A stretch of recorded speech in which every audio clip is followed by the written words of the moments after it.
guys know each other? Good, I tell you.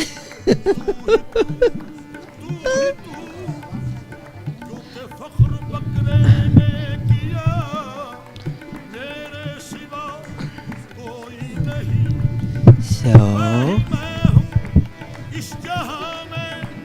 we're going to start. Hi, Patricia. Welcome back, hon. I'm doing good, hon. Welcome, everybody.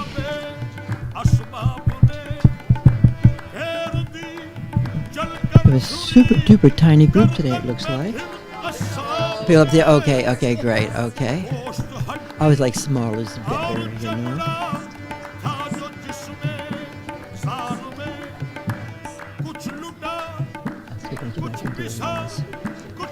Morning, everyone. So as people are coming down, I'm just going to read a tiny invocation by Majustri. And you guys may remember when Lama Norla came and gave this wonderful empowerment of Majustri, huh? Which is wisdom, huh? There's also... I'm going to put on, I think, a paper. I'm going to send it to Amy. On the paper I've been on transitional space and opening of the experiential realm beyond the mind and the realm of clinical and spiritual potentiality of phenomenology, right? That's what transitional space is, huh? But first, as people are coming down, we'll focus on this invocation of Majustri, like the song on too. So pure and brilliant like the sun, huh? Awareness is like the sun. Understanding, awareness is also understanding, huh? Not necessarily conceptual understanding, perceptual knowingness. And because you see the meaning and experience the meaning of everything that is, just as it is, you hold a book as your heart, huh? And all beings who are shrouded by the darkness of ignorance. Ignorance means marigpa. I don't actually have awareness, huh? It's there, but I don't live in awareness, and my mind is dissociated from this awareness, and I'm located in my mind, this dungeon of existence, and tormented by suffering. Yet you love them like you would love your only child, huh? And your speech, endowed with the 60 melodious qualities, roars like thunder. I know some people actually hear this roaring thunder.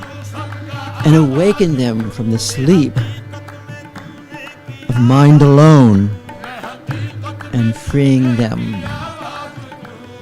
And this is a very, I know everybody has this one. So I'd like you guys maybe to do this practice one time before we come back. Majustri? Majustri? Everybody should have that.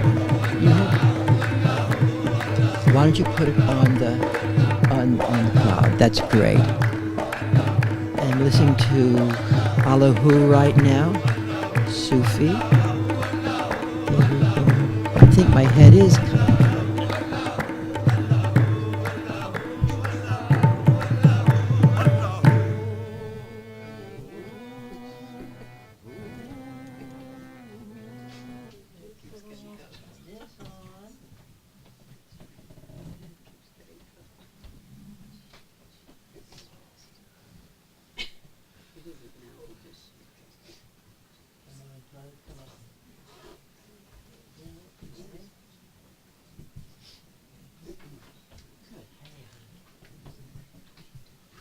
So we're not going to meet next Wednesday, but we'll meet the following Wednesday. But next Wednesday will be on Zoom, okay? Zoom. So glad everybody here. And I'd like to give about this book again. Mr. Ma's Qigong was fantastic, because now it's primarily the light alone, right? And you said most Qigong becomes first is a very physical Qigong, and then it becomes more energetic, huh? And then it becomes the light. And there's this fantastic book, Everything is the Light, The Circle of Illumination by Keith Dowman. And this is really from one of the great Dzogchen Tantras, the circle of total illumination. And the original Dzogchen, the Tantras, there were 17 of them. They all came from Tibet, so of course they were questioned by the Indian Buddhism, because in these Tantras, appearance means something. Appearance means something, huh? Appearance has actuality to it. Or it says by that great Changu Rinpoche, ask for the blessing, the grace to experience all phenomena, all appearance as the Dharmakaya, or as the Dharmakaya as all appearance, liberation through appearance, which is our focus here, which also integrates nicely into life, ordinary life, the bliss of the ordinary. So there are two papers, both are on archetypes that are up on Academic EDU. I think I send them to you. But there's one we've been touching on a lot lately called Transitional Space, an opening of the experiential realm beyond the mind, the realm of clinical and spiritual potentiality, a phenomenology. And we've been explored that. First of all, we explored it the last couple of times, how the genius of Winnicott blends so nicely into Dzogchen and integrates into this distinction between our mind and awareness. And that's really a fundamental distinction of Winnicott's work, and how to go into awareness. What he would call transitional awareness was however it takes place, you go into awareness of awareness, which is a transitional place between my mind and being itself, being itself.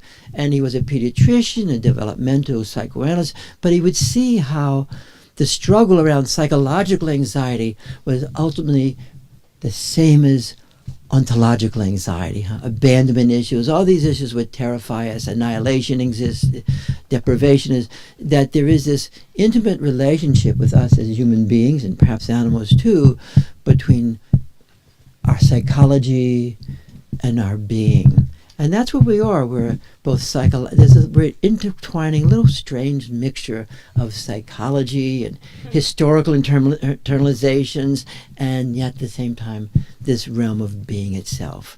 And so there's these different ways of knowing through mind alone, and we've explored that ad nauseum with how our mind knows, beings and details and things and hands and differences. Thank God for differences.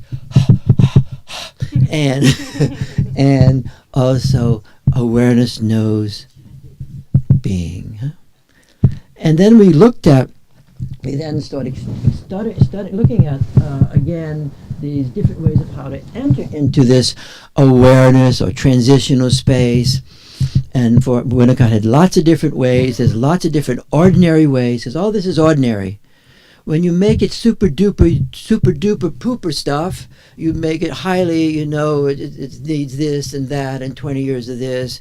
And religion has a tremendous tendency to own everything, make it its own, put its corporate brand on it.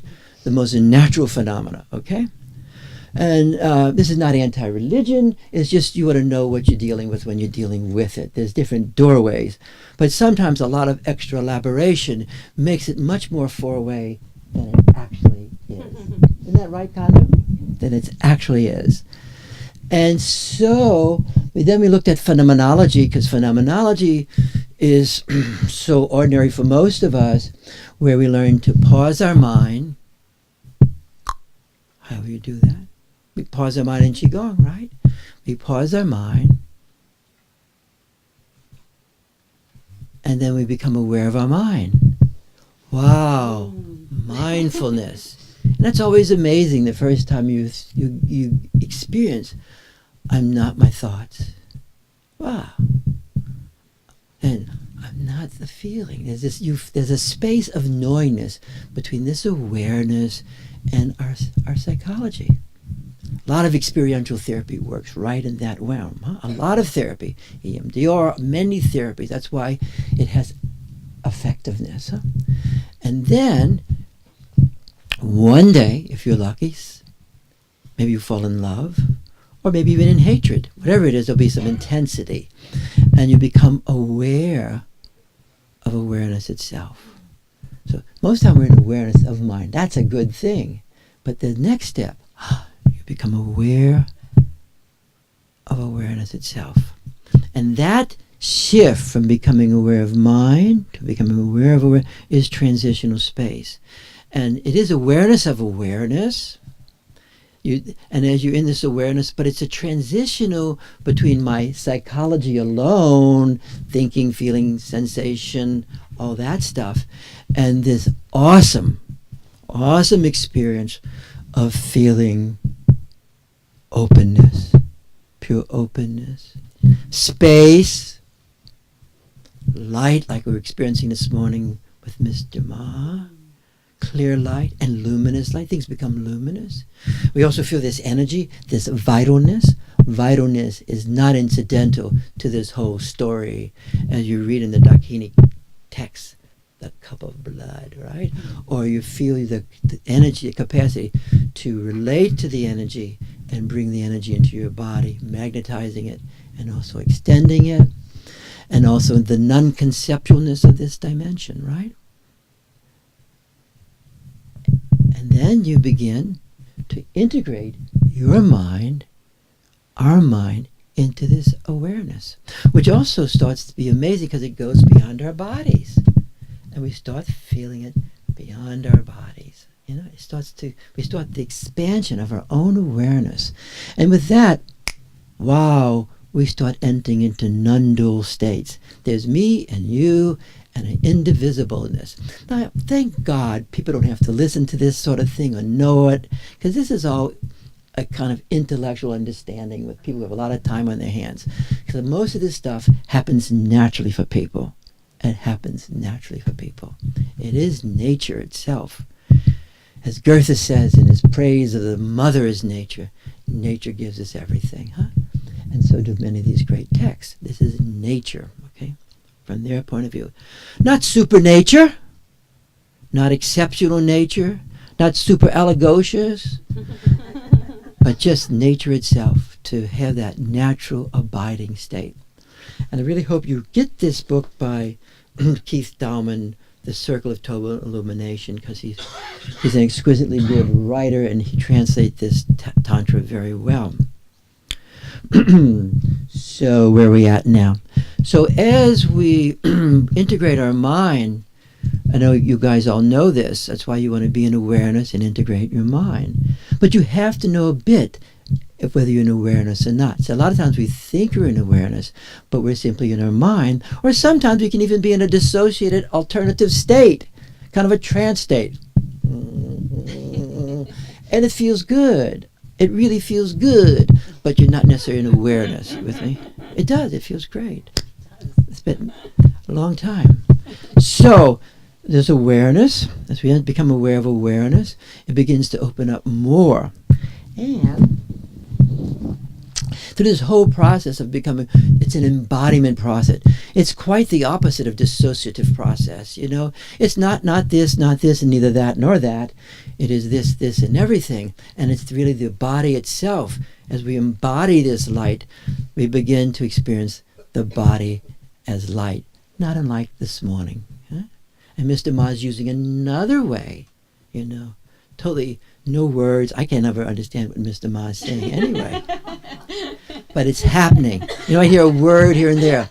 Because what like Maju, whatever he's saying, it's being transmitted through the melodious voice. Right? You want to understand language and how language is connected to this, okay? Mr. Ma might be listening right now. So, but you learn a lot by having more than one way of eating dinner. If there's only one way to eat dinner, it's okay with me. I really don't care. But you have different ways of eating. When you use different ways, then I have more confidence through. It's called consensual validation. Right. You have, it's a statistical concept. Cross-validation. Yes, consensual cross or consensual, as we would call it. There's a convergence validation. Now we're going to hang for a moment. But then we started to explore some other qualities that begin to arise. And we're going to do that again, okay? because we're hearing it to embody it, to practice it, okay? And one of the amazing things that begins to arise is purity. Kadig, purity. And some of the phenomenologists in their own way speak about this, especially the phenomenologist Edith Stein, who was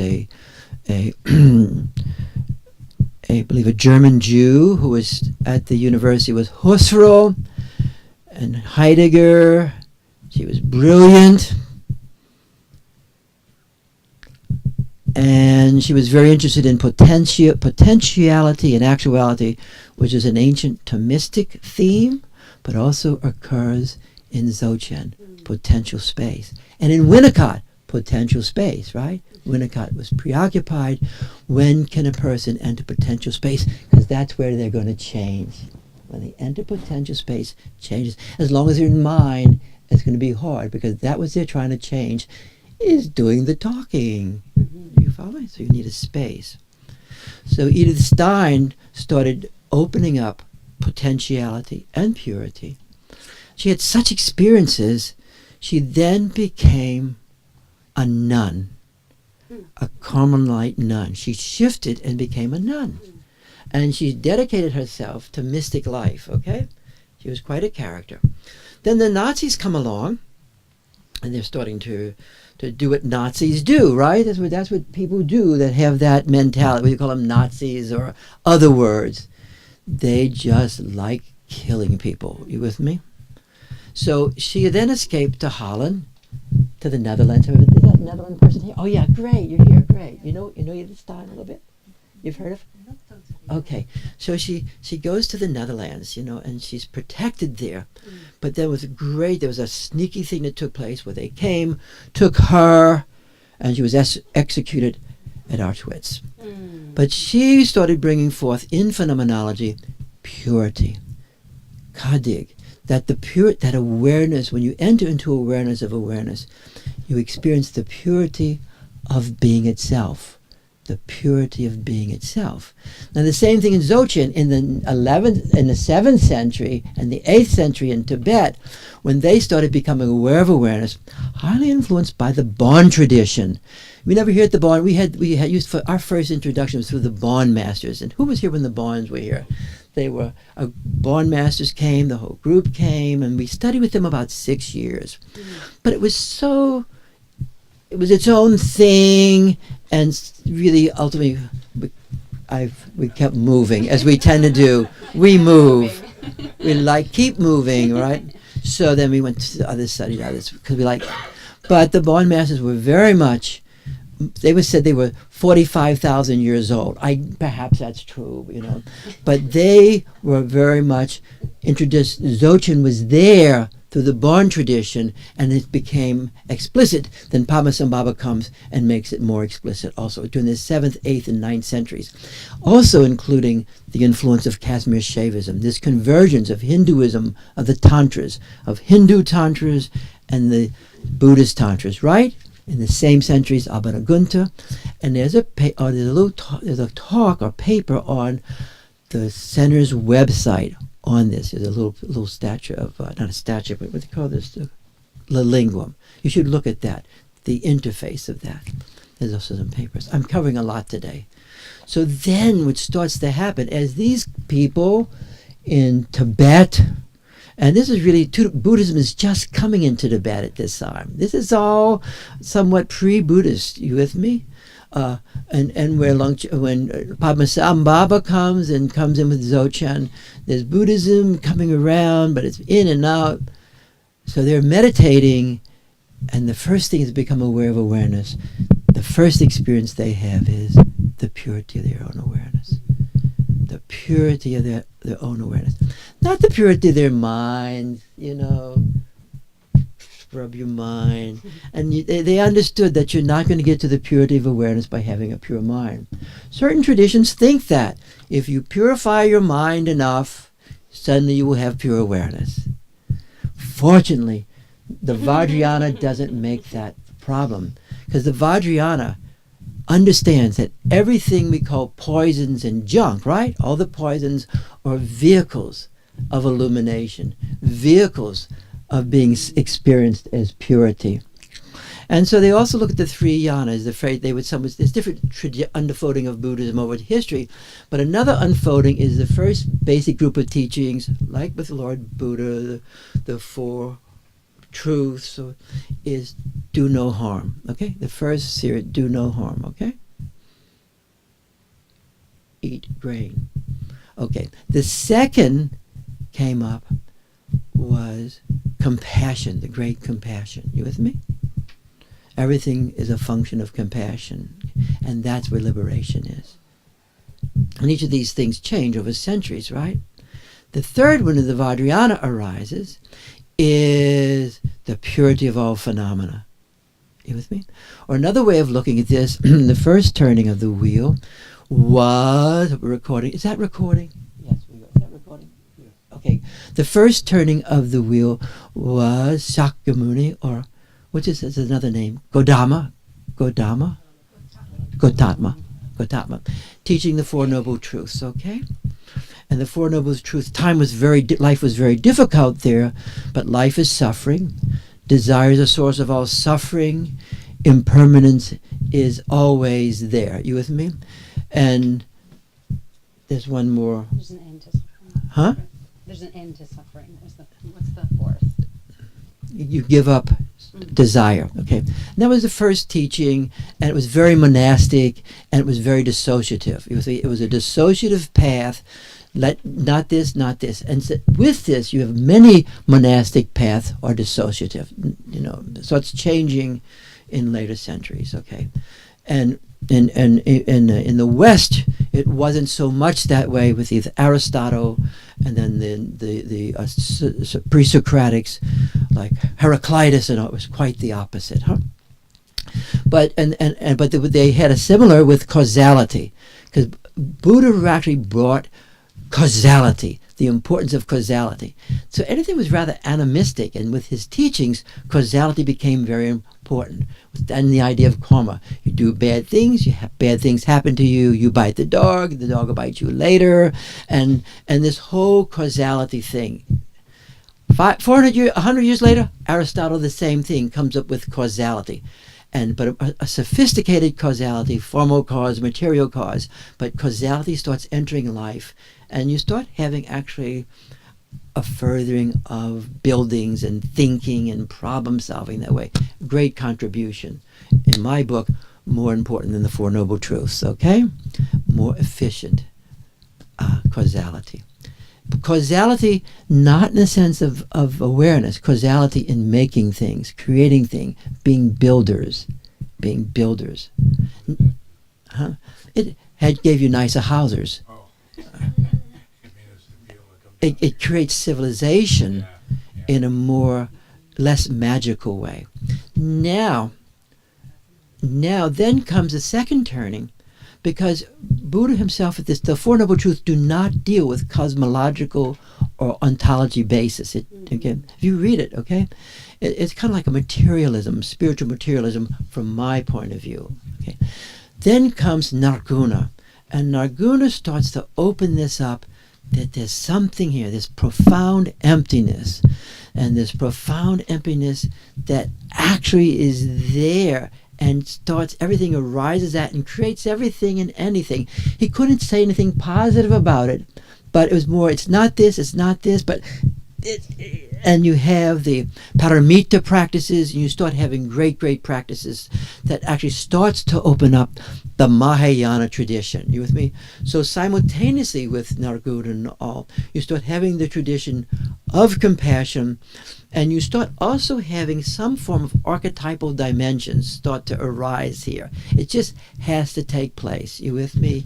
And there's heaven, and so some of Lord Buddha's, a lot of the things on Buddha at this point becomes like Lord Buddha's in this heaven, in this realm, and in this space, and he's going to teach a great teaching, and he takes a flower, and he gives it to his assistant, who then gives it to everyone without saying a word. And that's the teaching. This is it. It is, okay? With that, you have another opening, huh? But it's using appearances as actuality. You follow it? Then comes another turn after this in the 3rd century, 4th century, and all learning unfolds over time for you and for me and for everything else. And then it comes back again, and but this is where you have the Uttara Tantra, the great Uttara Tantra, where Buddha's now been dead for a number of centuries. And this was agony for people because he was it. His field was fantastic. He was great. He knew things. And he dies. The thus gone is gone. That is really, really terrifying, Not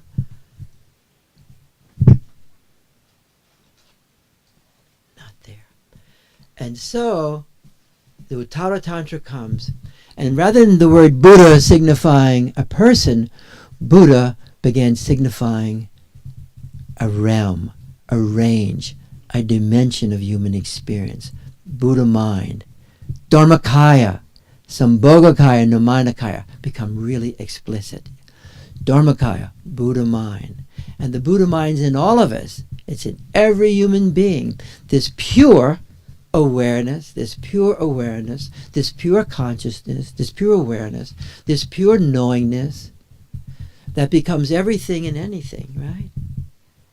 And so but it's a seed in this. At this point, it's just potential. But if you do certain things and you have certain things happen and you have certain relationships and you practice it, you embody that. It becomes you, right? You're liberated through this Buddha mind. Then we have 400 more centuries come, the 8th century. What a great century. The 8th century. And here comes the Gaudaba Tantra, 8th, 9th century, the Gaudaba Tantra. Because here you have coming in, people becoming aware of awareness and its purity, and you start having the Vajrayana forming even more explicitly as traditions in Tibet, not just India. And this is that in Tibet you start having the Gaudaba Tantra, which is written in Tibetan or some kind of, but not Sanskrit. Makes it dubious, but it's very powerful, and it has to do with this awareness that is in me and in you, and between us is awareness itself, is the Buddha itself, and it's in everything and anything just as it is. They actually take that first thing and they understand it more powerfully. Everything just as it is divinity. And here you have actually a form of pantheism. Pantheism, meaning everything is divine, every experience divine, every feeling is divine, every drama is divine, everything is divine, and everything is pure. Now this causes for people like me lots of consternation, because there's a lot of shit out here. How can everything be pure? There's a lot of evil. That's the word I would say, evil. Fucked upness, bad shit. And that's pure? Yes, that's pure. Okay? So then there begins the work on understanding purity. What is this purity? How can God be in everything? And here they don't mean God is a big guy. You with me? In the West, God becomes a guy. I'm sorry, he's a guy. Okay? He's a guy. An old guy. He's an old guy too. He's a Sanex. White guy. An old guy. What? Guy with a beard. He's a white guy too. Even in Egypt, he'd be a white guy. Okay. That's what I mean. So he's a white guy. Okay. And he has a white son and a white bird who's the Holy Spirit. Okay. Holy Spirit's white too. He is.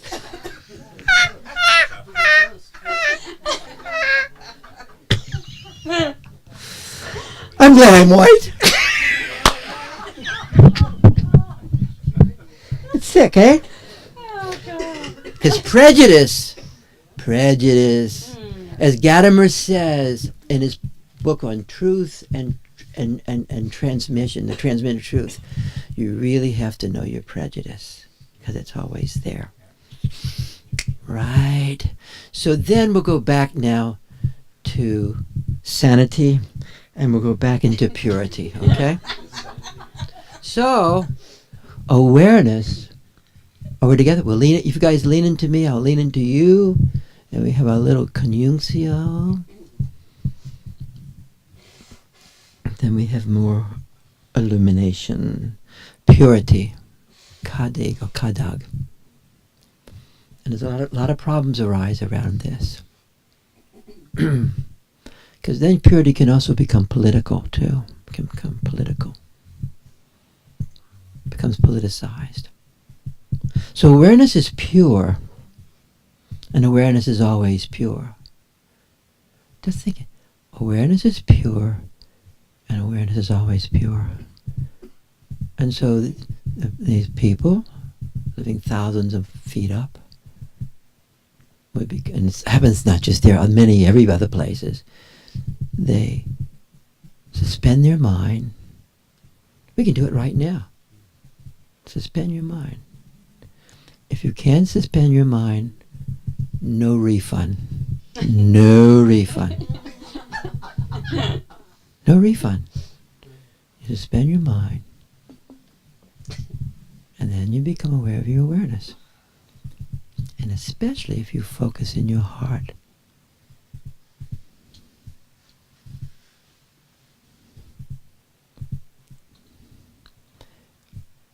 And this is about the easiest way to do it.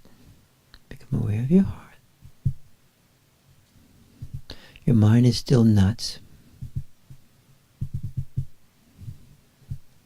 It can be quaking. And by mind here we mean thinking, feeling, sensation, memory. And it's really good to have one. Because actually in this world, in this humanness, liberation is through both mind and awareness. Then we can experience duality within non-duality, and non-duality within duality. Then the very circumstances of our life become the vehicle of liberation.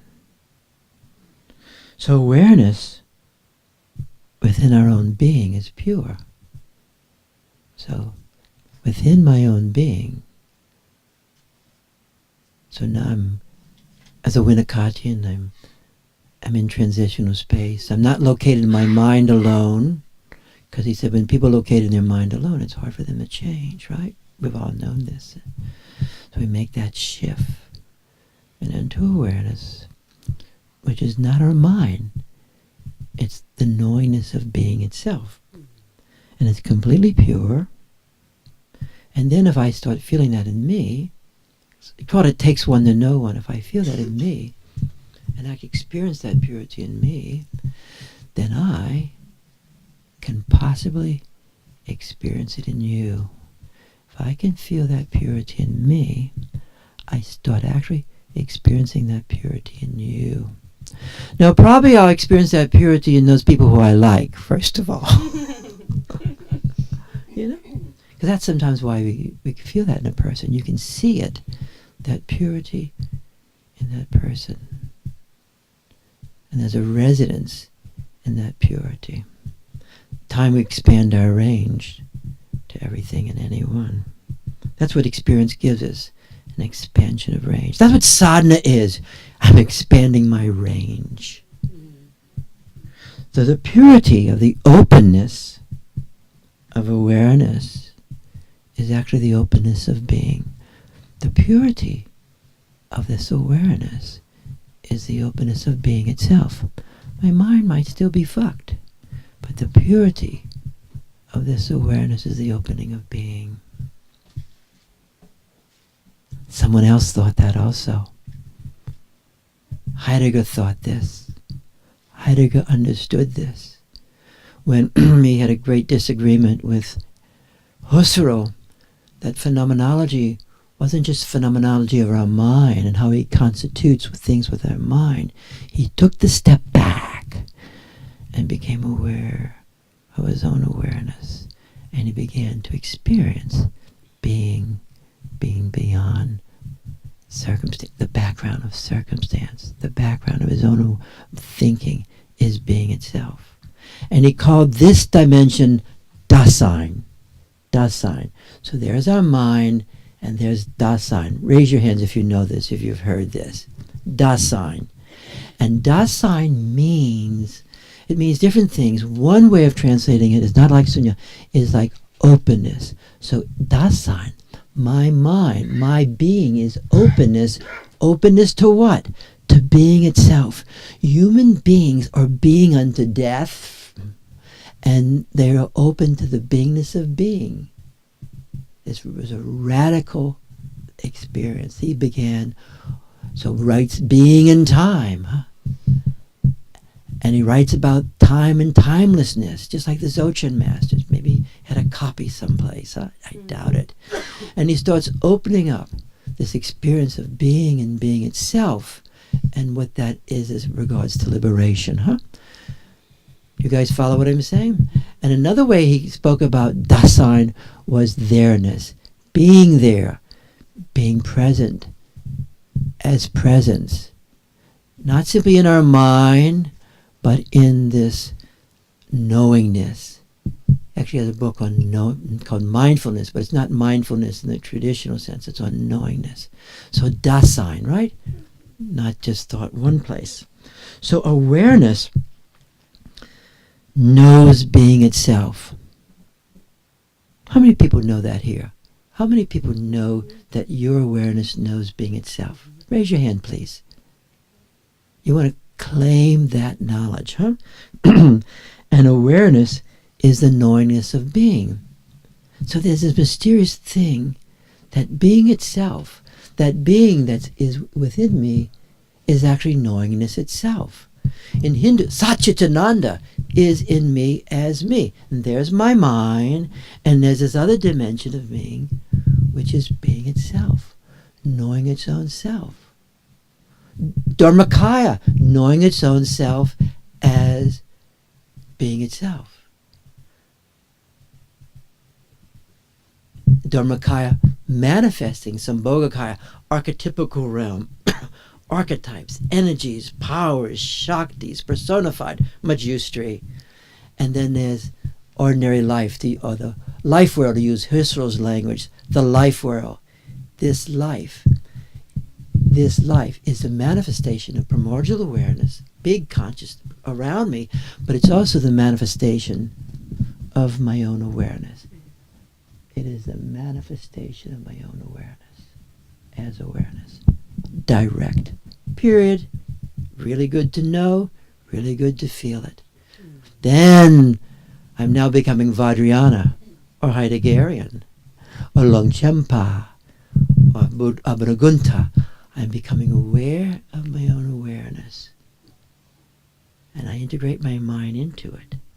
Because my awareness now becomes like a sea of space, of energy, of light. And my mind now is becoming integrated and becoming infused with this awareness. Or purity. My mind actually starts to become purer through this awareness, manifesting in it. Now as a baby, it's there already.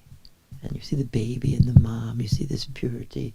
I don't know if the baby's there watching right now. I don't think so. So there's the, so the purity starts infusing the mind, right? Purity starts infusing our mind, and with that, more light and clarity starts to come naturally. So now I start finding myself in the position where I can start to experience through resonance and perception, because it's like my whole body sees. I just don't see these eyes. It's not a third eye thing particularly. Third eye things are really good, but this is beyond third eye. You will not hear third eye stuff in Dzogchen. You will not hear third eye stuff in Kashmir Shaivism. It's not that third eye stuff is not good, but it's not what we're talking about here.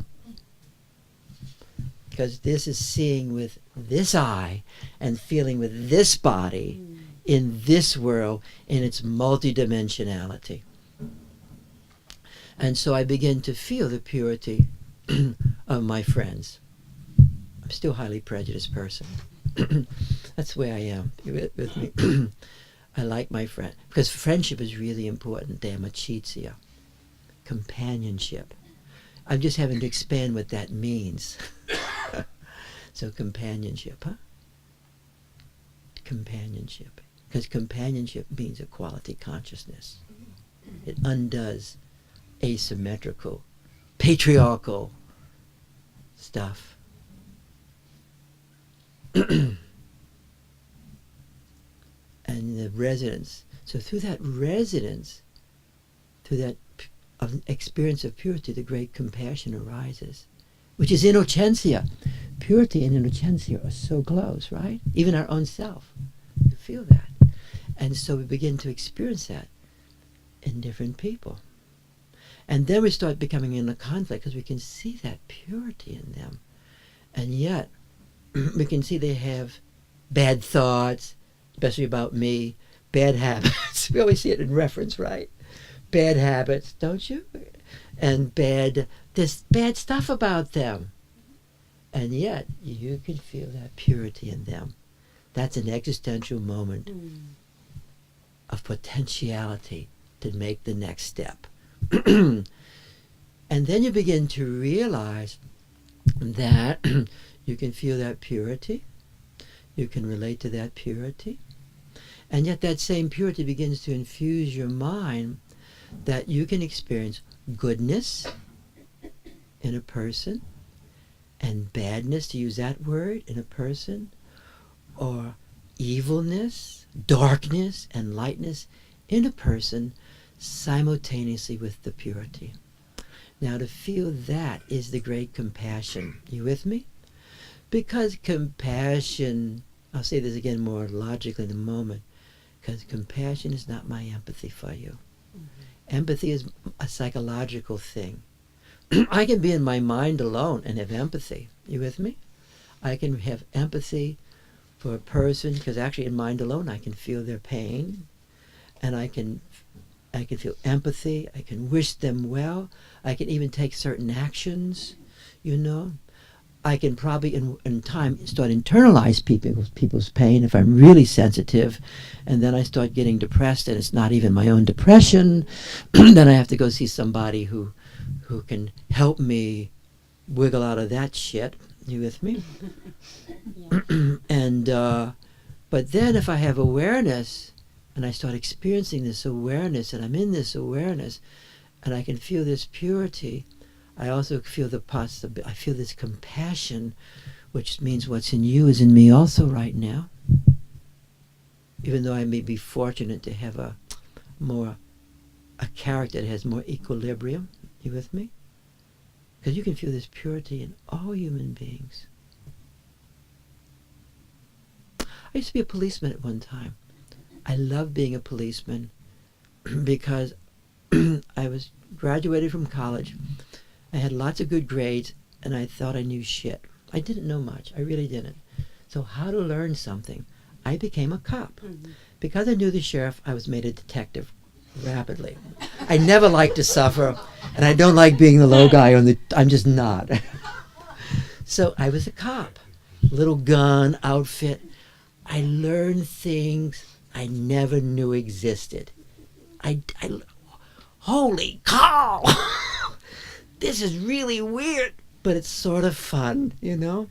And chase bandits and pulled a gun. And remember one time walking, there was a car. I'm entertaining you guys. I don't know why I'm going this way. But I was in a detective car going around, and there's a bank robbery. Now, everybody loves bank robberies, right? So we're chasing after the bank robber, the siren's on, you know. I'm about 22 years old. This is cool. We're driving along. And then we go to going into a swamp. This is Louisiana. That's where the bank robbers go. They run to the swamp. They run to the swamp. There's a police car, you know, a regular officer's car stops, and the bad guy's car was there, and they were running into a swamp. We didn't know what that meant at first. Why were they running in a swamp? They stop. We pull next to them. And Porter says, okay, let's go. And I go, and for the first time, I pull out my gun. Now, I had no training. This is Louisiana. We don't have training, okay? Training is for cowards and sissies, right? So I got the gun. I'm going into the swamp, and I'm sort of like, hey, this is fun. This adventure. This will make a good story one day, 40, whatever you. And suddenly I realized, wait, this is serious shit. This is, and I had this shift. And I realized at this moment that there was an issue of killing that arose. Either me, which I was initially concerned about. And then I felt the dharma of the moment that I was in. And at that moment, no offense to the good people here, I went into the posture that if I had to kill, I could do it. It was an existential moment that I earned murderousness in. It was a fundamental moment for me. Fundamental moment, Sure enough, the guys were going in the swamp. They were going to the other side of the road. They were the bad guys, and the cops got them there. Okay, so that was an adventure. But nonetheless, there was purity in many of these people who I would see, you with me, who were doing terrible, terrible things, the most disgusting stuff, you with me? Won't even mention it. And yet, the purity of innocentia was there. There was lots of other stuff. Psychopathicness. But this doubleness of experiencing this, you with me? Of seeing the purity of heart. That's why I always like the Gnostics, and we had that priest last year talk about the Gnostics who liked the Sermon on the Mount, because it wasn't one of the writers who wrote the Sermon on the Mount. It may have been actually something Jesus actually said on the Sermon on the Mount. Blessed are the pure of heart, for they will see God. You think they will see divinity. You with me? So this purity, we'll go back to the formal talk right now, this purity of awareness with others, and we can actually resonate to this purity in others, despite their mind's locked-inness. But also, when you can feel this purity in a person, you will feel the great compassion arising there. And it's not simply, this purity of awareness is not psychological purity, or it's not physical purity, right? So the purity that they're talking about, the Vajrayana is talking about, in the truest sense, is not the purity of my body.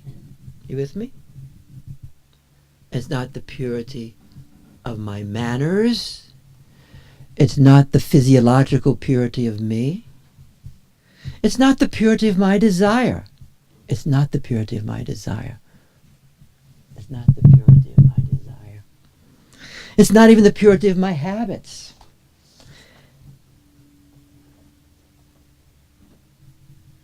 It's not the purity of my mind. But it is the purity of being itself. So I begin to experience, and you begin to experience, the purity of being within everyone and everything. And then the great compassion arises, because in fact you do see the pain, the madness, the locked-inness,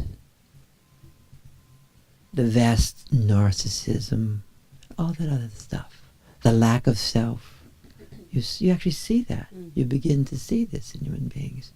And if you're lucky, you may even begin to see the archetypical dimension without being an astrologer. You start seeing these other energies, these planets, these other energies that form human beings, right? In history, you begin seeing human beings caught in nooses, as it says. Pasu, the Hindus call it, the pasu, caught in a noose. But it's not empathy, because actually you also, the great compassion, which is a way of seeing, As Yangtang Rinpoche, one of the few masters who teaches this basic understanding, not watered down, and not only for the elite, you have the capacity to extend this compassion to another human being in their present moment, in their past, in their future. You have the capacity to extend awareness. And as he would always say, start practicing it now. You don't need someone to say, okay, now you can do it. Now you can do it. Now you can do it. You don't need. Pull your own name out of the hat. Pull your own name out of the hat. Now. Still waiting? You'll be waiting for Godot. You'll be waiting. Do you understand what I'm talking to? Do you feel this? So a person can extend this purity of awareness into another person. And just like the purity of awareness as it comes into, as we experience in our own self, can begin where our mind becomes the pure. And pure means it sees less through obscuration. It slowly undoes prejudice against anybody that's not white and a guy. I'm serious. Purity does not mean good. That's why it's beyond good and beyond evil.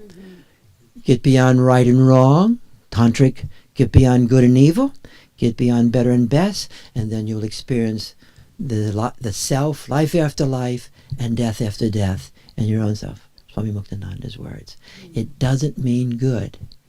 It takes a while to understand this, but this is a useful understanding today. Really. Get beyond right, thank you so much. Get beyond right and wrong, good and evil.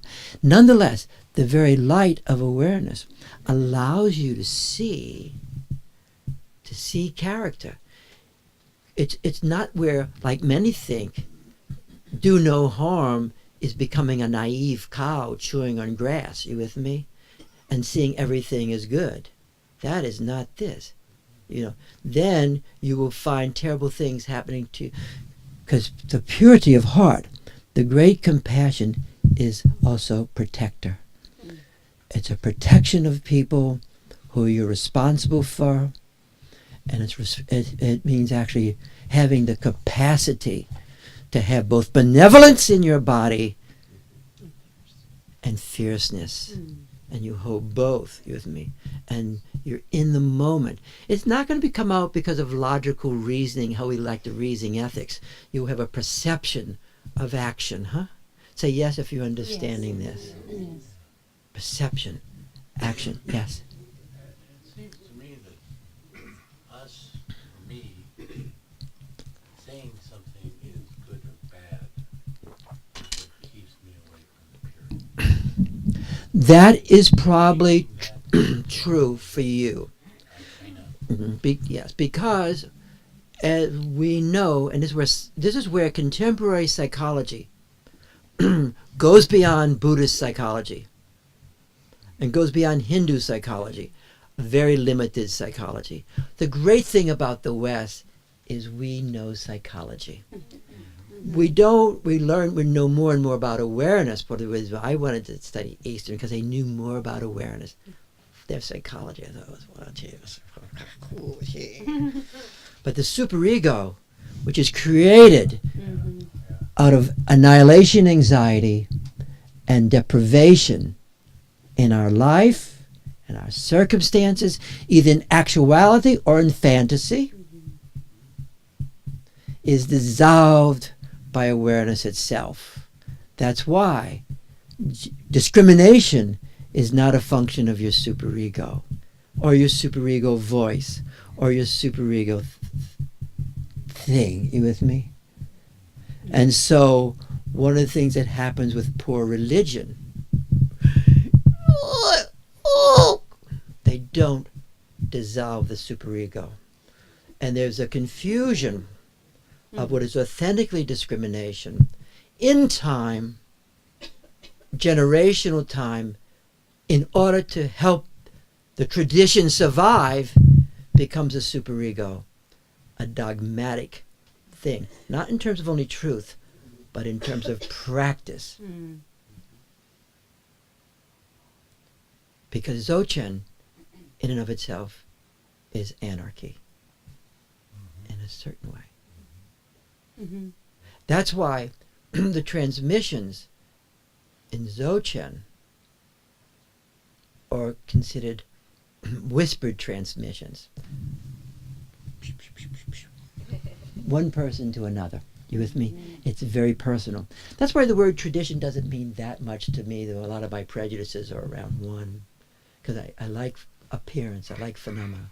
I think it's really important. Phenomena. Experience. I like experience. I am a chunk of experience. And it's unborn. The experience is unborn, undying, life after life. This awareness in this time and place.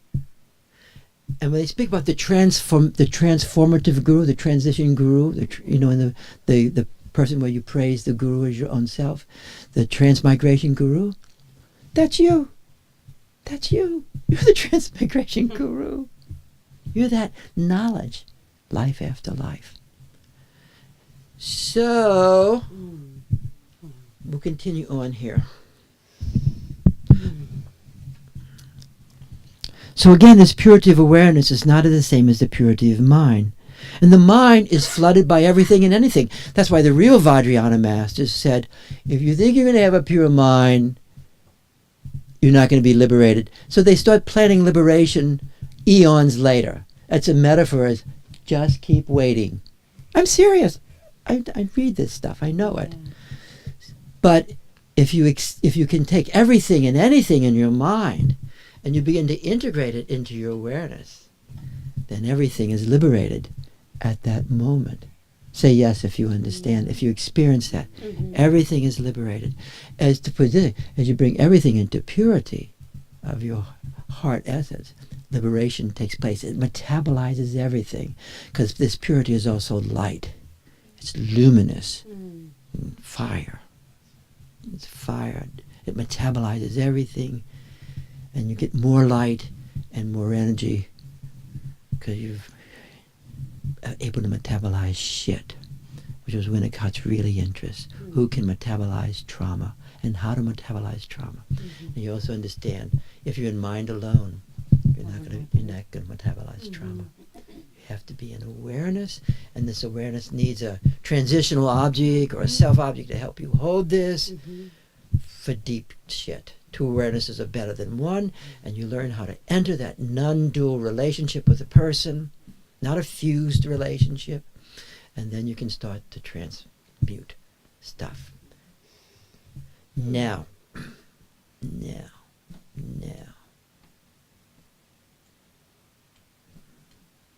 We'll continue on.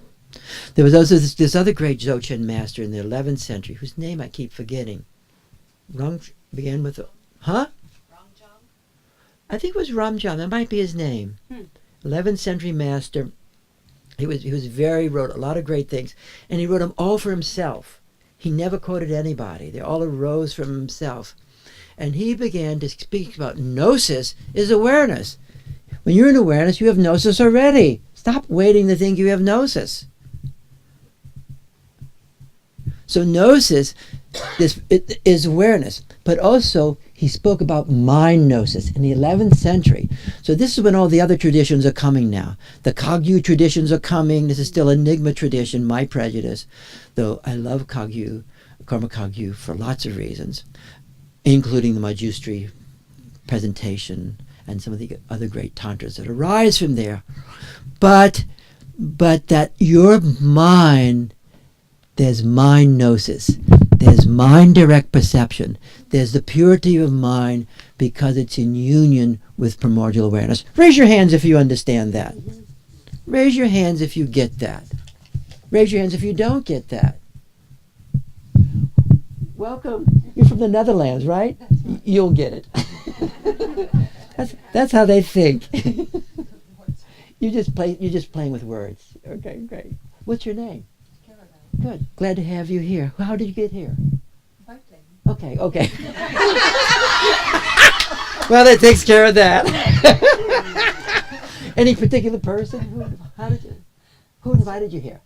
Skip. Oh, great. Okay, go. Great. Good. Well, now I remember. Yes, great. Thanks. So, glad to have you here. So are you a therapist by chance? I'm learning. Okay, becoming one. great. Exactly. Thanks. So, everyone's not therapists here. That's why we can be creative. When you just get a group of therapists, there's nothing worse than just a group of therapists. We're constantly worried about licensing.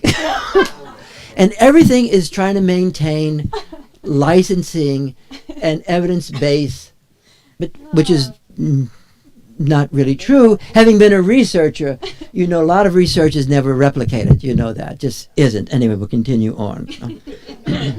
So, research is designed for the researcher, actually, you know. So mind and awareness are distinct, but mind is psychological and awareness is ontological. Mind knows beings and awareness knows beings. So isn't this amazing? It is amazing that this is in you and I. That's why when people say, oh, know the nature of mind, I've always, when I hear that, I go, I know the nature of mind. It's true, but it doesn't have any juice to it. You with me? At least for moi. But there's my mind. And my mind is a manifestation of awareness, ultimately. Primordial awareness. So is my body, but so is my awareness. So we'll continue on. So we actually extend our field of awareness into situations and into others. So we learn how to extend this field, because now we're in a field ontology. Ontology is a field phenomena.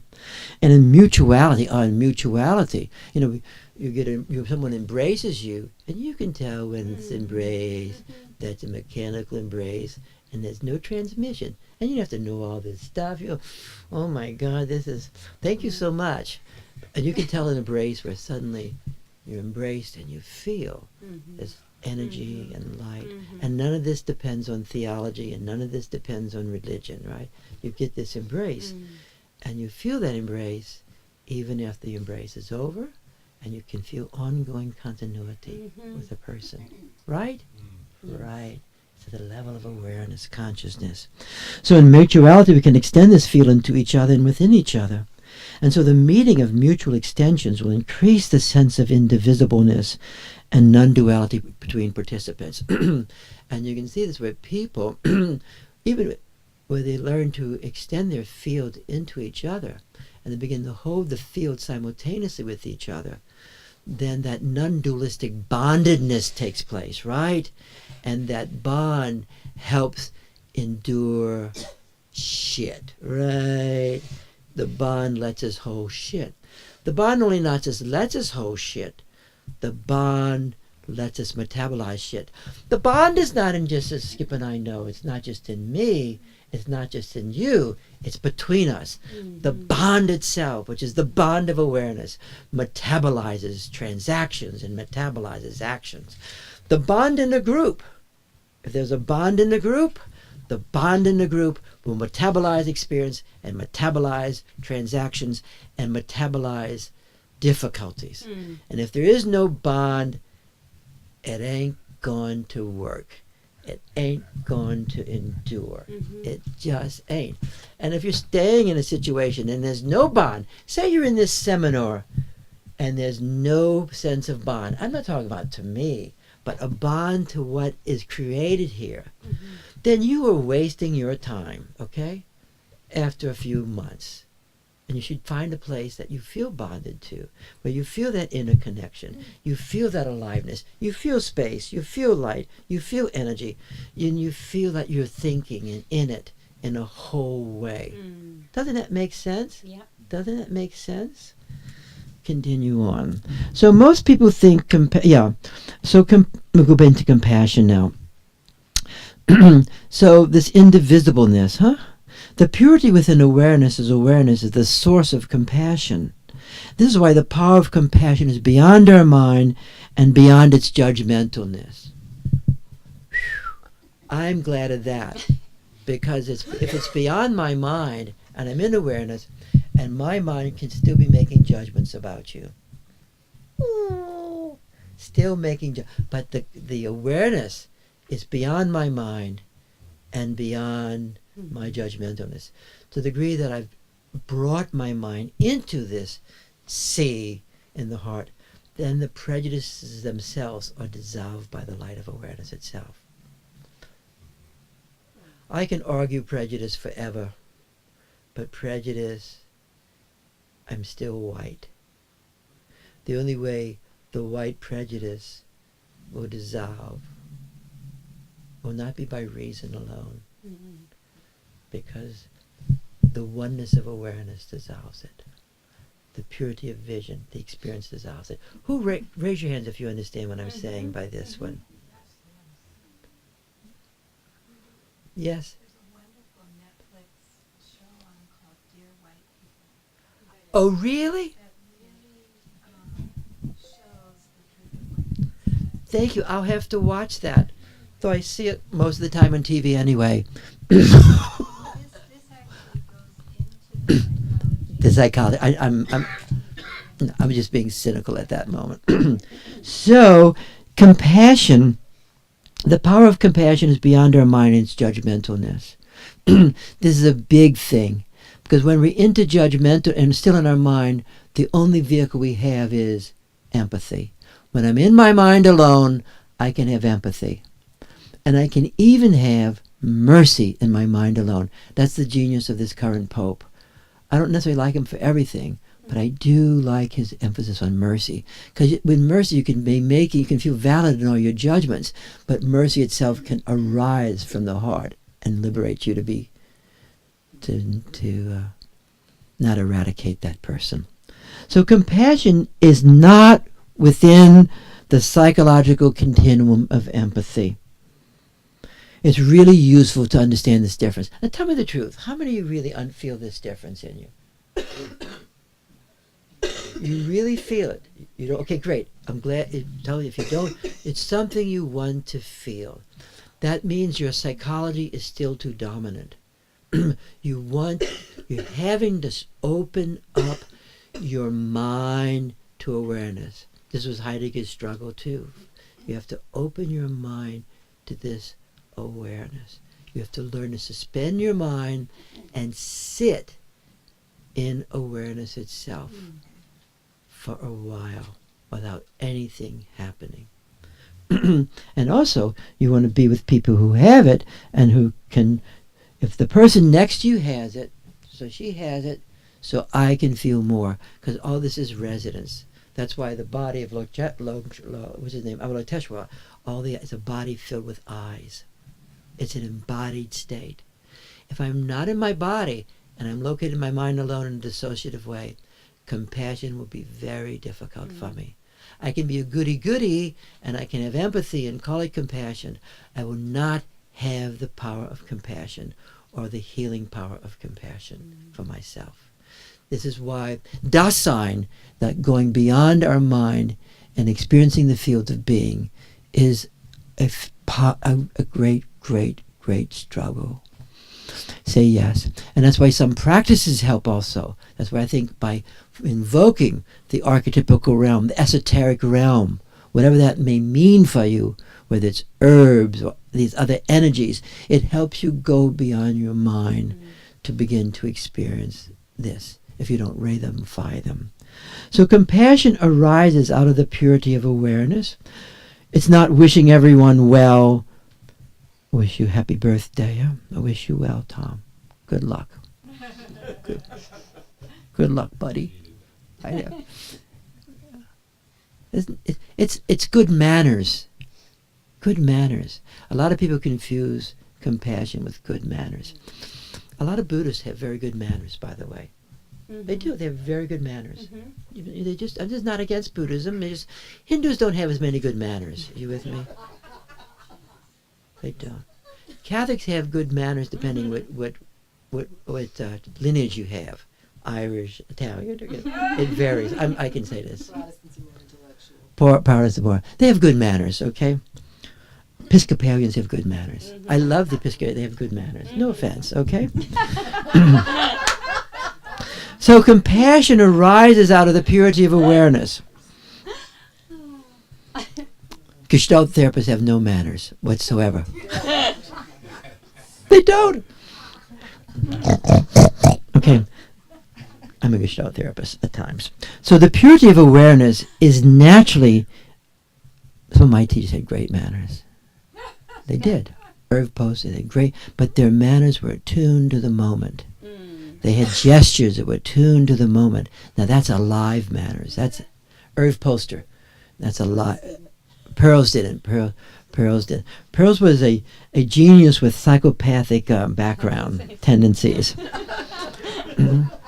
So compassion resonates to and with the purity in everything and anything. So compassion resonates too with the purity in everything and anything. Compassion feels the innocence of all beings. But it feels it as a quality consciousness. We have to be very careful with that word child. In the words of my perfect teacher, actually being taught in the monastery right now, that's a very tricky text, which I'll comment on the next time we meet, okay? It's a tricky text because you want to see everybody as a child, and you're the father or the mother, primarily the father, but also the words of my perfect teacher, look at, there's a thing on the bees, and the bees has to do with human love and human romance. You with me? And how all human love ends in death. You with me? Read it. All human, and that it ends in great suffering. So with all the romance we have and all the love we have, it ends in death. So let's avoid that suffering. And you can only love the teacher. Love your teacher. Love your teacher. He'll die too. The thus gone is gone. Right. Thus gone is gone too. So the problem with love for everyone is our own schizoidness. It's our own schizoid state. Because whether you're married, unmarried, it is a schizoid state. And the schizoid self, as Winnicott and all the object people worked on, this is some of my prejudice, is the self that detaches and withdraws further and further back. The detached self. And certain forms of Buddhism or liberation through schizoidness. You don't take it. This is a wandering person's descriptions. Okay, it's not the whole story, but it can be depending if you don't take the best and leave the rest. So the schizoidness, the schizoid state. Anybody ever have a schizoid moment? Fran, you ever have a schizoid moment? Anybody else? Schizoid moment? Anybody have a schizoid? Huh? Say more about. I'm running it, going right that way. Schizoid state. Schizoid state, we withdraw. We withdraw because of death. Death. We put a lot of other reasons, but I withdraw because of death. Death anxiety. The fear of loss, the fear of abandonment, the fear of pain, the agony of loss, because I will fear I will lose my heart forever, and I will suffer heartbreak. So part of the art of being in love with anything, including traditions, including teachers, including so many teachers, is you have to suffer. That's why the Four Noble Truths, in my opinion, is fucked up. As if you're going to avoid suffering in this life. And I've seen lots of great yogis cry like babies and suffer the agony of the loss of their teacher. You with me? Because that loss is really part of the drama. As as that heart is ripped apart Yes. and you suffer, then there's a surprise that arises for you. Just a moment. You begin to experience this ongoing continuity of being that goes beyond the mind. The schizoid state is not the state of awareness. It's a state of a mind. You with me? And that confusion stops us from the power of the heart essence tradition. The heart essence tradition is a tradition of awareness as love, right? And not just psychological. Yes, Heidi? So you ask, what's the difference then between the schizo state and dissociation? That is a very, very good question. That's a really good question. She wants to know the difference between the schizoid state and dissociation. Again, being a person of unending prejudice, they say you can never be liberated as long as you have a prejudice. Oh my God. Well, I'm having a good time anyway, okay? As I am. Take me or leave me. As I am. So this is really important. The schizoid state for all of us is a developmental state, okay? It's a developmental state we all have here and now. At this moment, and this is the genius of Melanie Klein, I have a schizoid dimension in me right at this moment, as big as ever. And you have one in you right now as big as ever. And you, and all of you guys have a schizoid state in you as big as this house right now. Stay with it, stay with it. So as we go through development as human beings, these states start to arise. Now the first state that starts to arise, this is another way of looking, but you want to look at it, is my autistic state. I actually have an autistic state in me. It usually manifests when I'm at the dentist, okay? I hate dentists. So an autistic state is beyond anxiety. I have no anxiety, and I'm now dissociated. You with me? And it's even prior to dissociation. So to answer Heidi's question, one way of looking at it is the state I'm talking to is developmental moments. You with me? The other states of dissociation or historical events that take place, I dissociate because it's intolerable. You with me? So they're very, very close. So as I grow up, there are certain times in my life I was autistic. And autistic is kind of like a blank state. The true autistic state. I'm blank and there's no one here at all. You with me? Have you ever felt that? Yes. And sometimes people go to meditation and they're actually going to their autistic state, waiting for that to thaw. And sometimes it does thaw through meditation. You with me? Say yes if you understand this. Yes. Only if you've meditated, you know. When I go into a schizoid state, the schizoid state is a near withdrawal state. And there's a great text by R.D. Laing. So it's like I'm withdrawing my hand from you. So I withdraw. Now I am here, but I'm withdrawn from you. Let's see if I can do it at this moment.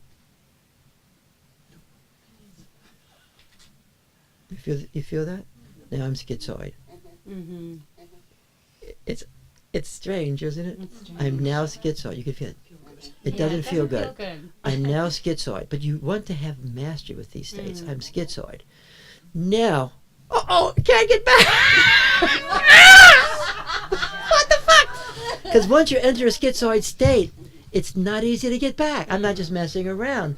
Because you don't know how to get back because it's very state dependent. So I don't know how to get back at first. So then you have to kind of breathe in. Hi, how you doing? Focus on mantra. Focus on awareness. Focus on great people I know, even those who have died, right? My teachers can die. So what? Chakapani was a teacher of mine. He died, and a friend. Most of my teachers are my friends. I don't do the father-mama thing. You with me? I just have never done that. You with me? I considered my mom and dad friends. We were friends. It was a friendly group. I'm serious. I don't do the mom and dad thing. Really. You follow? So, my teachers are friends. And whether they're live or dead, my friend Chakapani's gone. Some of my other teachers are gone. They're Lamatarcha. I miss them in one way, but another way it doesn't mean anything to me. It means absolutely nothing.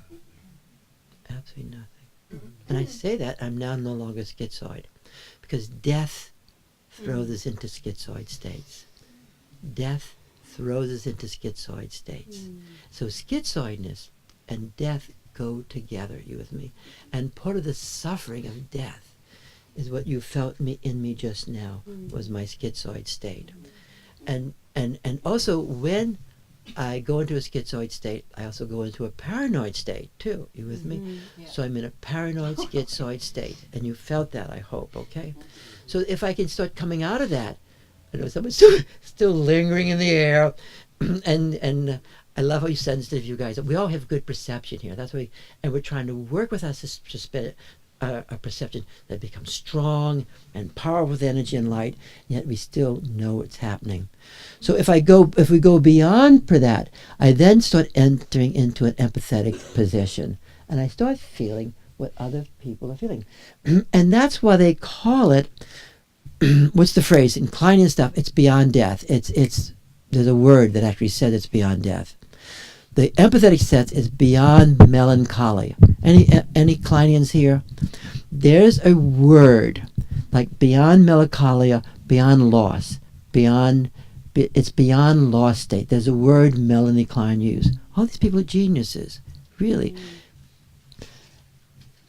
They beyond death means your loss doesn't throw me into a schizoid state. You with me? So I can be with you in death, I can be with you in coming and going, I can be with you in this great phenomena, not only of disappearance, that's the half side of it, but the appearance of phenomena. That's why Gautama was only half correct. Things do disappear, but they appear and reappear. And if you and I can have ongoing continuity of a being between appearance and reappearance, that's what this whole thing is about. Ongoing continuity of being. And that's how Winnicott described the self. The self is for a little baby growing up, suddenly has ongoing continuity of being between himself, ourself, and the mother, and then between himself and the world. Raise your hands if you understand this. You really want to understand this. Because this understanding is not intellectual. This understanding cannot be understood when we have the unity of mind and awareness. That's why when you try and read phenomenology, unless you're in awareness, it sounds like shit. Yes, Heidi. Well, I was thinking, could we said in more layman terms then that it's the ongoing continuity of the relationship? You can think about it that way, an ongoing continuity of relationship. And the relationship is the vehicle of being. But there are a lot of relationships that are not vehicles of beings, and they're hell realms, or they're signifiers of schizoid existence. They're facticity. That's why using the word, I'm trying to use another language that opens this up. Yeah, the language I think is important. Even Longchenpa, Dzogchen would use words like being, or you read some of these radical Dzogchen texts. They try and free you from some Tibetan words, but Longchenpa himself, words and meaning is on being. His text, words and meaning is on being. And so Heidegger's words are on being. And so that this word, mysterious word being, because what is being? Being is not a being. Being is nothingness. It's nothing. But it's not nothing as nihilism. It's potential space, where we're going to try and go into pretty soon, that manifests everything in it. That's the Dharmakaya. But it doesn't sound so far away or so. It's potential space. Being manifests everything and anything, including it manifests being in me, and being as you, and being within us as us. That's being. A-okay? Yes. Are you having fun today? I am.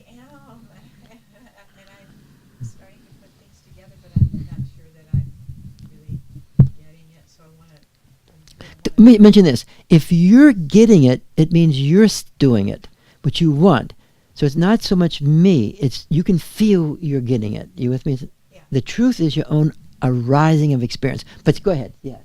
So it's this push-pull that I see in myself and others of going towards love and going away from love, and really truly wondering if that is a constant schizoid state that we're all kind of living in. Well said. Yes. That's where I want to go to. So when I go to my empathetic state, I'm now in empathy. There is the fourth state, and that state, are you ready? That's transitional space. That is transitional space. You with me? And some of the great Kleinian therapists understand that. Winnicott came, so there's a synthesis with transitional space holding both, and you see the space, both the question, where do the archetypes come from, which was always a Jungian question. The archetypes come as someone, Rosemary Gordon, it arises out of the transitional space. When you have transitional space open, you then start experiencing the archetypical dimension. You start having apparitions and all this stuff starts making sense. And the transitional space is the fourth step. And there's a wonderful, he's from New York, like most of them are, who knows this. Michael Egan knows this also, but there's another one who wrote specifically on this.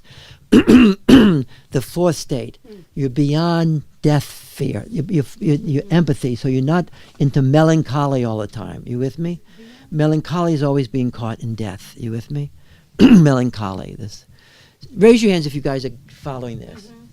So, that fourth state is what we work with. So I'm in a continuum. You're right. There's a continuum. It will always be in me. But the more I integrate my continuum, you should write a paper on this, the more I integrate that continuum into the fourth state, the transitional state, then the fourth state is always the host, the support, and it metabolizes it. So I am now, my propensity for schizoidness, for autistic states, is less probable than it was at one time. You with me? It's less powerful because of holding it in metabolizing it within awareness. My autistic state, less informidad. My schizoid state is still there, and that's a paranoid schizoid state. They go together. So in certain situations, I will feel myself very purposely going into a paranoid schizoid state when there is no love there, and there is some element of violence there, okay? And I will go into that state, and that is a very useful state to be in. And in that state, I can still feel the field coming into that, and then I can help me utilize the archetypical dimension at that moment that I want to. Got it? Yeah. I wish I was in that space all the time. What space is that? Transition space. That's it. Yeah, but let's just say this. We should all give ourselves a break. Are you in it more or less some of the time? Everybody in this room, not everybody, but more people who've been here are in it some of the time, more or less. More or less, more or less. When it's more or less, that means I can invoke it, which is another major theme we've been focusing on this, is the power of invocation. So when I was in that schizoid state, which I went into, and some of you guys could feel it, I could feel it. I did not know my way out of it at that moment. Okay. So at that moment, I went to this person, just who I'm sitting next to and who I know, and she has an exquisite feel, like most of you guys do. And then I went to my teachers right here, Chakapani, and was one of my teachers, in Baba Muktananda, and then Lama Torchen. Yeah? And I could go other people, Sharon, people, everybody. You want, or as Kohat said, was dying, and they said, Kohat, how do you deal with dependency? It was, don't die yet. Multiple dependency. So you have different. So do you have objects who help you? But those objects, I know these objects as equal vision. I really do. They're equal. You with me? So most teachers, I know, you see when teachers come, I'm their friend. This is not bragging. This is what works. And it frees me from being a child at the age of 75. I'm not a child. I don't want to be one. I don't want a dada. I don't want a mama. And also the archetypal field as it is in my multiple. Opens up also. But what I'm challenging I'm challenging for mature people paternalistic framing of experience. And I'm challenging it because, as the Dalai Lama says in a wonderful paper, which I will give you, it's feudalism.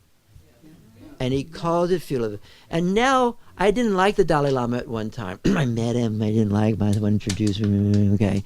That's to say, but and a friend of mine who actually invited him came there. Milton, you guys were here when Milton Friedman was here. Milton was he was really a powerful force for Tibetan Buddhism. But I've come to love the Dalai Lama, especially at his last Kalachakra. When he came to Kalachakra, he spent a whole morning on Lamanism and opened up my eyes to Lamanism, which he thought this is the danger that is going to destroy Buddhism. Tibetan Buddhism is Lamanism. And that's Lama as the pure person. We've been through this whole thing where the Lama is the good guy, you with me? The good white guy, whatever, you with me? All pure. And whatever he asks you to do, you should do, you with me? Or whatever he wishes you should do, okay? The Lama as infallible. He's, I'm the Dalai Lama. These are all opinions. I'm not infallible. I'm the Dalai Lama. Okay, I thought it was cool. Infallibility. Patriarchalness, you with me? And all the forms of patriarchals and theocentricness and secrecy. Feudalism and power. And he also said, I'm not going to be the Dalai Lama because there's such a union of power and knowledge that's not useful. Power and knowledge goes back to royalty and spirituality. So whether it was the Dalai Lama in Tibet or the King of Tibet or the King of England, they were joined together, royalty and spirituality. And in the Catholic Church, royalty and spirituality and infallibility. That places you in an asymmetrical relationship, and in the recognition it's not mutual. There's a recognition that comes from the teacher that way, but it's not mutual. And if it's not mutual, then as Hegel said in his great text, whatever it was, whatever it was, then you fall into bondage and lordship, the master slave. And there's a great psychoanalyst from New York. Someone will know her name here. She looked at sadomasochism this way. Who knows that person? Oh, Jessica. Yes, thank you. Jessica Benjamin. Okay. Jessica Yeah. Benjamin is fantastic. Yeah. So she's woven this, because we think of masochism as little, whips, but actually, it's very, very subtle. And the subtleness is the lack of mutuality, of recognition. It's not saying it's not recognition, but it's asymmetrical recognition. Say yes if you're understanding this. Almost understanding it? Yes. And all of this is a problem because it's a projection of us not taking our own power.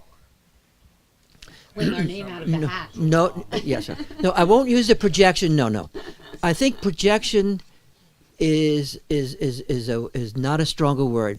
It's because we internalize a learning as a good person and also as a scared person with certain type of authoritarian tendencies. You with me? And you're actually right. It's not in owning the power.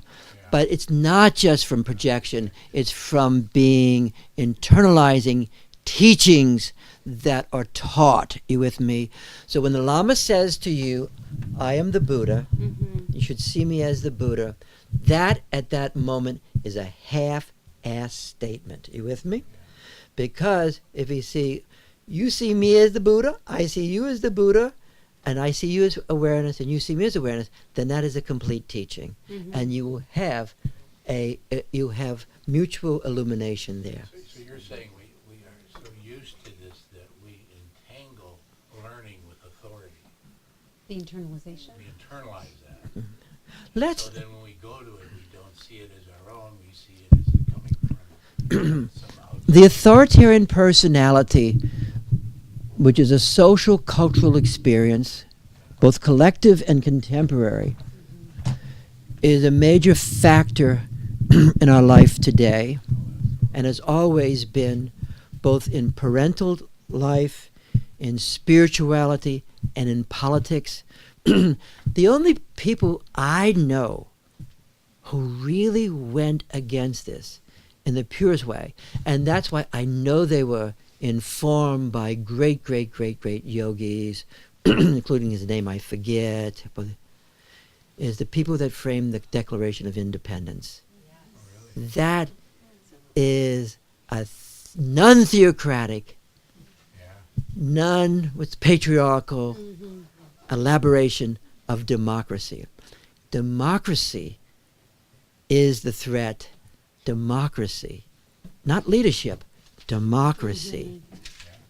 Equality consciousness. Remember when people would ask Baba, what's realization? And he would say, it's equality consciousness. It's equality. Would always feel that, so I would feel that with him. Equality consciousness. I hope everybody's had a good time today. And we're almost done, because we want to then go, we tried to go into potentiality last time, but we never made it. So I keep getting stuck with purity. So let's go back. Let's go to potential. We're not going to see you next week, but Winnicott speaks about potentiality, right, huh? We're in Zoom next week, okay? We'll be back here. So, How about Saturday? not going to do Saturday, okay. Huh? Or Fridays, because I'm going to be in California. Not this Friday or Saturday, but what about the, Yes, after that, yes. yes, we will. Yeah, because when we come back to the seminar, we're back here. So, now let's go into potentiality. Because Winnicott spoke about transitional space, the intermediate area, and potential space. As you look at this, I'd say from a knowledgeable form of Dzogchen, you will see those are the three basic driving understandings. Going into awareness of awareness, which is intermediate. What is awareness intermediate between? My mind and the experience of being itself. It's the bridge, right? I'm integrating them. I'm integrating. If I'm only in my mind alone, I am not going to experience the power of awareness. I can be brilliant. And I can be a peasant and yet absolutely open to primordial awareness. Now, you guys follow what I'm saying? The third concept, understanding, is potential space. And he goes into potential space, and we'll be integrating timeless awareness as potential space also. But he goes into potential space as the capacity for change. Real change. So I'm going to just start this. So timeless awareness, which is the heart essence of awareness, there's a range of time to time, but timeless awareness is the preconceptual dimension of potential space.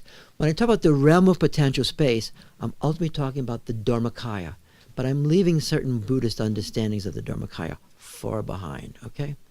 So the potential space, the realm of timeless awareness, we can enter timeless awareness, is primordial potential space that manifests everything and anything, including our own personal awareness.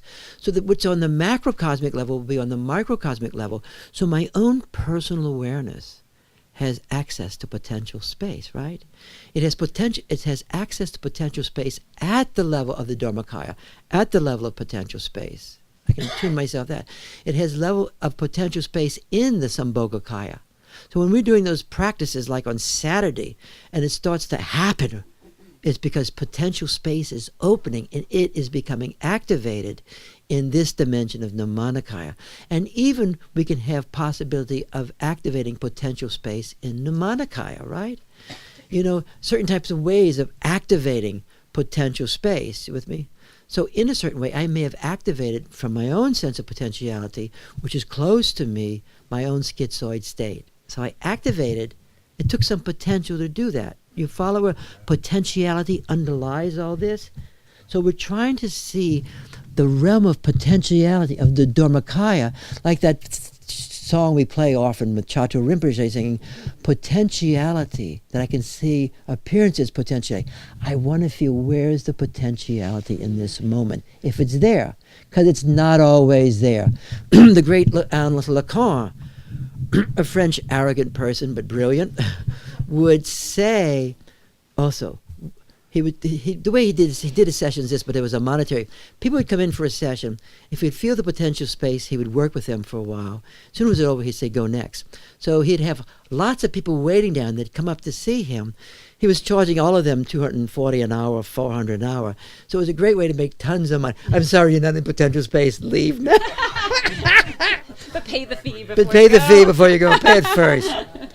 So this potential space is the realm of creativity and pure potentiality. It's the realm of pure being. So there's a certain way, the beingness of being is my own awareness. And if I can start tapping into the beingness of being manifesting, that is potential space. Do you follow this, Elizabeth? And Winnicott took this as, we all have this as ordinary people. And so all kind of people coming to change in therapy, unless that potential was opened up, change could not take place yet. So he would hang out with them, be with them. We all know this. Then suddenly the moment of potential space opens. And at that moment, something that can happen that has not happened before, developmentally. Say yes if you understand this. So that's where we're going to go next week and the week after that as we go through this. Let me just read this a little bit more. So pure being is not a being, but to experience timeless awareness is to experience potential space, even in the present moment right now. So this means sometimes as we're working in our life, whatever that may mean, wherever, we're in a range, right? If I'm in awareness, I have a range. You have a range. Right, Kanu? We have a range from being in time to being in timelessness. As I go into complete timelessness, my mind may be less present. But as I integrate my mind and timelessness together, and they're together, then I start having this range of timelessness being in time. So that's why sometimes when timeless comes into a session, what happens to time? It stops. The time in the session stops. You're in a timeless moment, right? We all know that. Timeless awareness is now here. It stopped. So something can happen that's not happened. Maybe even assimilating what's already happened. But that timeless awareness, that potential space, opens and closes. And that's what we're listening for, potential space. Even in our own life, an own moment.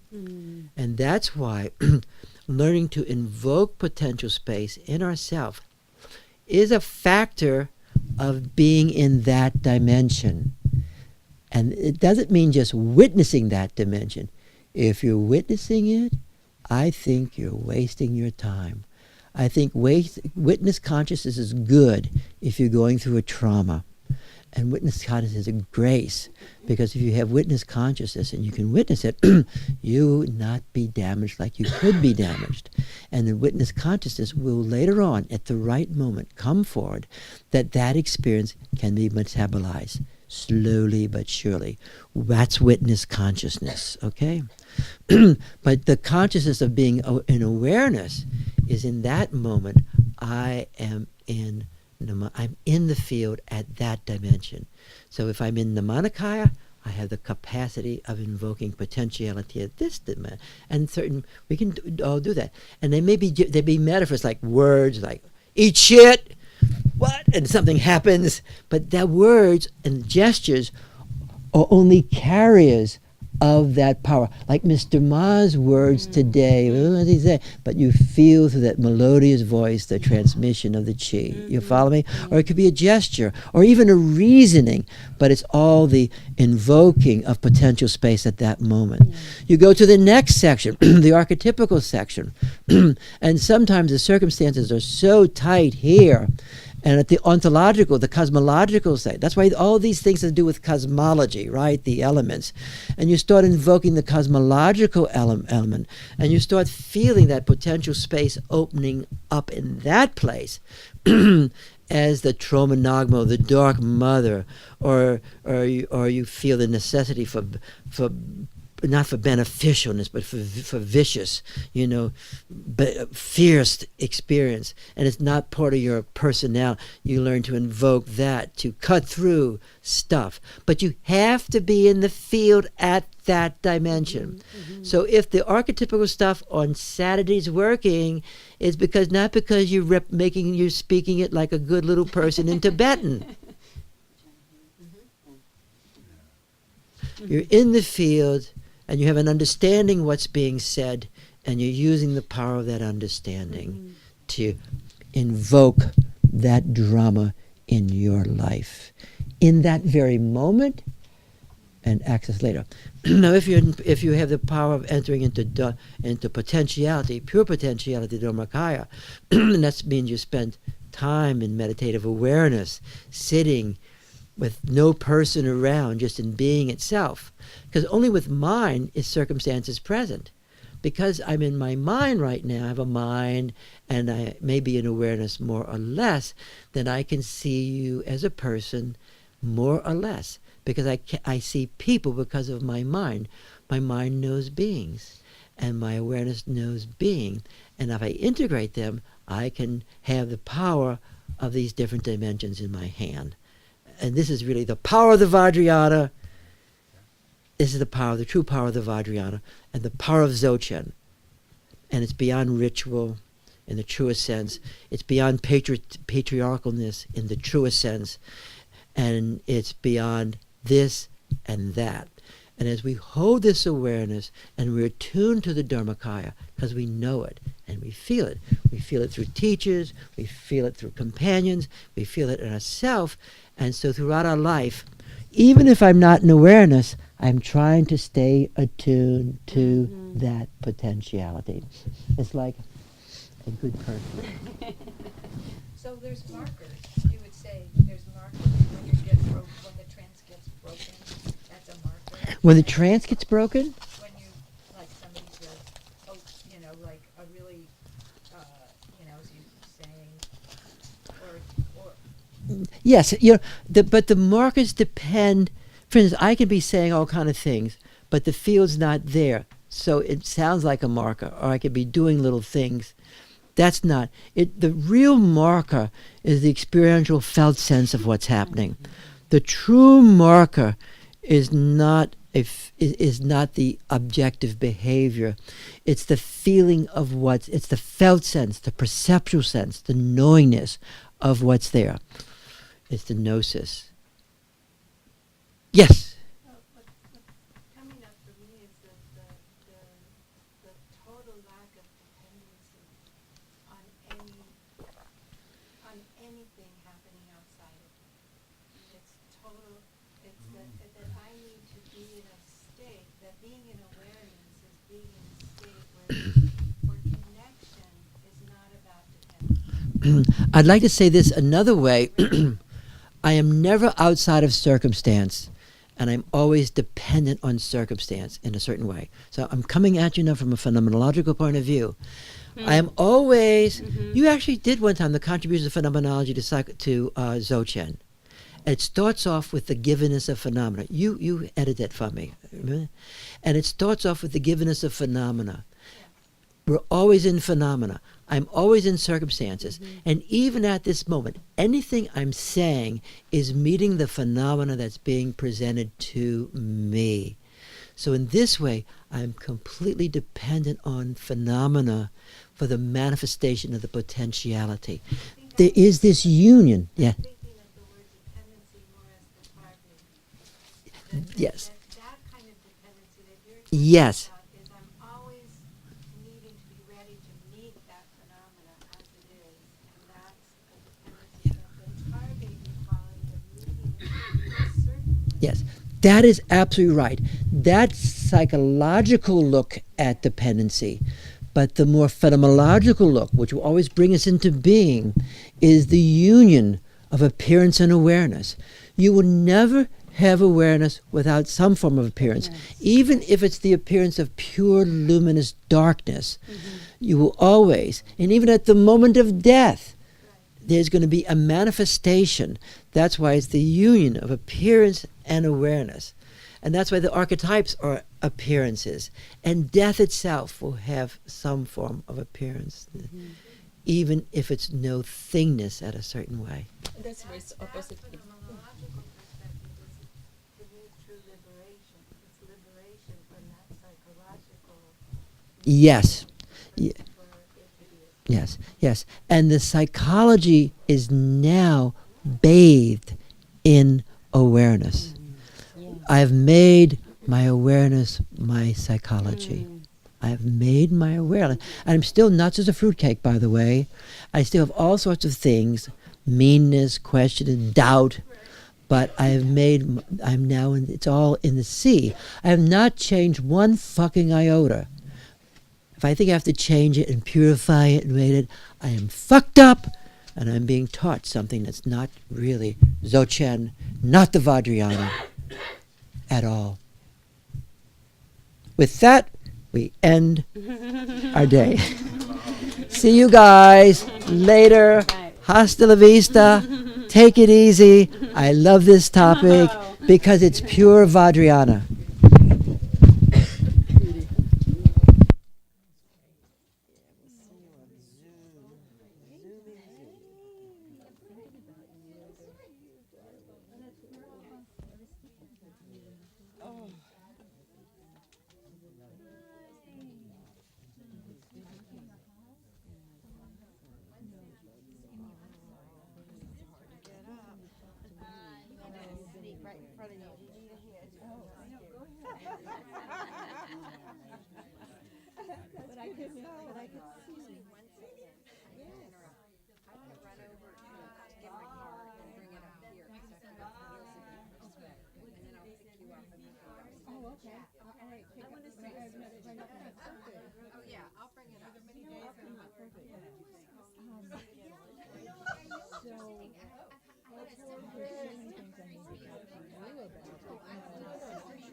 baby. It's too late, baby. You've come too far.